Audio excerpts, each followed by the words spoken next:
पिछड़ा वाकया में आपकी बहादुरी को तो हर कोई मानता है, लेकिन नकाद भी होते हैं। कुछ कहते हैं कि आपका किरदार बढ़ा चढ़ाकर पेश किया गया। आप इन दोनों जो बहादुरी और आपके किरदार को बढ़ाना, इसके इन दोनों के तासुरात के बारे में क्या सोचती हैं? इट्स अ फ्री कंट्री, हर एक के अपने ओपिनियंस होते हैं, ज़िंदगी और चीज़ों को देखने का अपना नज़रिया होता है। तो उनकी क्रिटिसिज्म को तो रिफ्यूट नहीं किया जा सकता या नज़रअंदाज नहीं किया जा सकता। उन्होंने अपनी सोच के मुताबिक देखी चीज़ें, हमने अपनी सोच के मुताबिक देख ली चीज़ें। रोल हर एक का इम्पॉर्टेंट था उस वाक़ये में, इम्पॉर्टेंट है और रहेगा। सबसे खूबसूरत बात जो इस वाक़ये की है, जो कि हम बड़ी आसानी से भूल जाते हैं और क्रिटिसिज्म के ऊपर अपना फोकस करना शुरू कर देते हैं, वो ये है कि एक जीत थी। ये एक जीत की कहानी है, ये पुलिस की जीत की कहानी है, ये ख़वातीन की जीत की कहानी है, ये आज़ादी की जीत की कहानी है, ये नफ़रत से लड़ने की कहानी है, ये उस रिलीजियस फनाटिसिज्म से बाहर आने की कहानी है। हमारे पास ऐसी कोई केस स्टडी रिसेंट हिस्ट्री में मौजूद नहीं थी। कुछ वाक़यात ऐसे हुए, जैसे ननकाना साहब है, सियालकोट का वाक़या है। तो इस तरह के वाक़यात में जब आप दाखिल होते हैं एज ए पुलिस मैन या लेडी पुलिस ऑफिसर, तो खौफ तो आता होगा कि कुछ भी हो सकता है। नहीं, ऐसी सिचुएशंस हमने बहुत दफ़ा देखी हैं। हमने पार्को पाइपलाइन के अंदर जब तेल चोरी रोकने की कोशिश की फैसलाबाद में, तो तब हमें बदमाशों का सामना करना पड़ा। वो इलाका भी बहुत बड़ा था, गनमैन भी मेरे पास एक ही होता था। इस तरह के वाक़यात होते रहते हैं। जब आपने यूनिफॉर्म पहन लिया और आपके ऊपर एक ज़िम्मेदारी है, तो वो है, वो एक हकीकत है। उसके अंदर आप घबरा के भी उस चीज़ में से निकल सकते हो बग़ैर बर्दाश्त। थोड़ा बहुत खौफ तो आया होगा? नहीं, खौफ जो है एक नेचुरल फिनोमिनन है। फेयर हर जगह होता है, फेयर को अपने पॉजिटिवली यूटिलाइज करना होता है। उस टाइम बहुत ज़रूरी होता है कि उन 5-10 मिनट में आप लॉजिकली सोच लें कि आपने क्या करना है और क्या नहीं।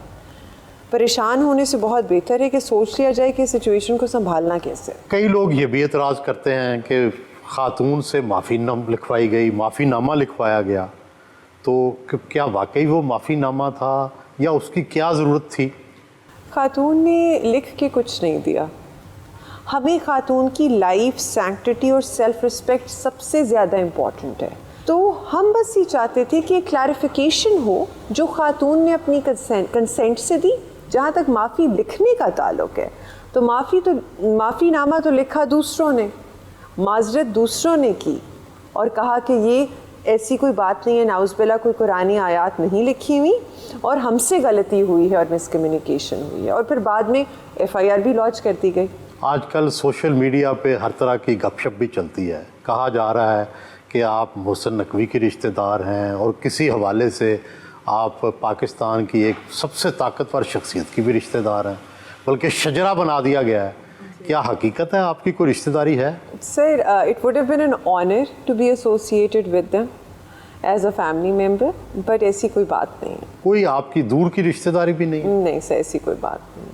पाकिस्तान का मुआशरा तकसीम दर तकसीम का शिकार है, जहाँ आपको बरादरियाँ बटी हुई हैं, फ़िरके बटे हुए हैं, पार्टीबाजी है। तो क्या आपको भी कभी फ़िरका वाराना धमकियाँ या किसी पार्टी की तरफ से धमकियाँ मिली हैं? नहीं, शुक्र अल्हम्दुलिल्लाह रब्बिल आलमीन, इस तरह की किसी सिचुएशन का मुझे सामना नहीं करना पड़ा। और मुझे ये लगता है कि जब तक इंसान जो है बहुत प्रोफेशनली अपने करियर के साथ सिंसेयर हो के, अपनी नौकरी के साथ सिंसेयर हो के और फोकस रख के काम करता रहे, तो इस तरह की चीज़ें जो है वो या तो बहुत पीछे रह जाती हैं या फिर एक्सपीरियंस करने को नहीं मिलती। तो अभी तक तो ऐसा कुछ नहीं हुआ। आपकी शख्सियत में एक आर्टिस्ट की झलक नज़र आती है। क्या मौसीकी भी सुनती हैं? जी।